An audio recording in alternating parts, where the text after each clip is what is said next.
La reacción de Estados Unidos a las últimas declaraciones del presidente ruso Vladimir Putin tampoco se han hecho esperar. En su discurso ante la Asamblea General de la ONU, el presidente Joe Biden condenó la medida de Putin y el amago de respuesta nuclear de la siguiente manera. Voy a hablar claro. Un miembro permanente de las Naciones Unidas ha invadido a su vecino y ha intentado borrar del mapa a un Estado soberano. Rusia ha violado descaradamente los principios fundamentales de la Carta de Naciones Unidas. Nada más importante que la clara prohibición de tomar el territorio del país vecino por la fuerza.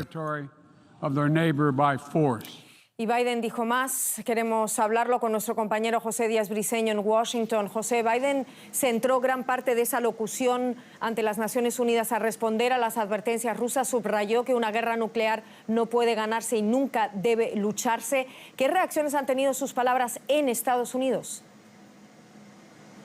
En Estados Unidos, donde hay un apoyo unánime a Ucrania, como se ha visto en el fondeo de ayuda militar y también de otro tipo de ayuda humanitaria, las palabras de Biden mostrando firmeza a las amenazas de Vladimir Putin fueron bien recibidas.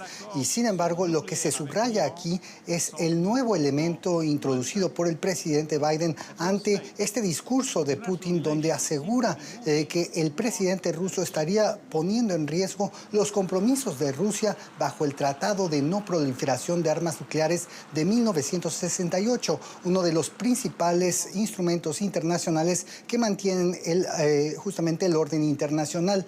Hay que decir que esta es la primera ocasión en la que el presidente Biden habla directamente sobre el rechazo a una guerra nuclear basándose en estas amenazas de Putin. Y recordemos, esta es una reunión de la Asamblea General de Naciones Unidas inusual, pues durante 2 años no se había podido reunir de manera plena ante justamente la pandemia del COVID-19.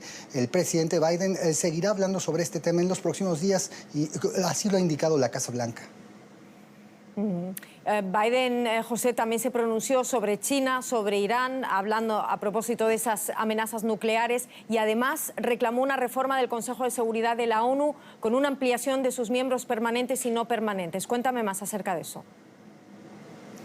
Sí, si bien 20 minutos del discurso de 30 minutos del presidente Biden estuvo dedicado a Ucrania y Rusia, el presidente estadounidense no dejó, y esto podría ser una sorpresa, de mencionar a China, algo que no había ocurrido justamente en su alocución del año pasado ante la Asamblea General de Naciones Unidas. Ahí el presidente Biden subrayó 2 cosas: que Estados Unidos busca la estabilidad en el estrecho de Taiwán ante amenazas unilaterales. Esto, pues, hablando justamente de esta retórica belicista de China en torno al estatus de Taiwán. Y por otro lado también subrayó la dificultad de las libertades civiles en el oeste de China, citando justamente un documento de Naciones Unidas que habla de posibles crímenes de guerra contra las minorías uigures.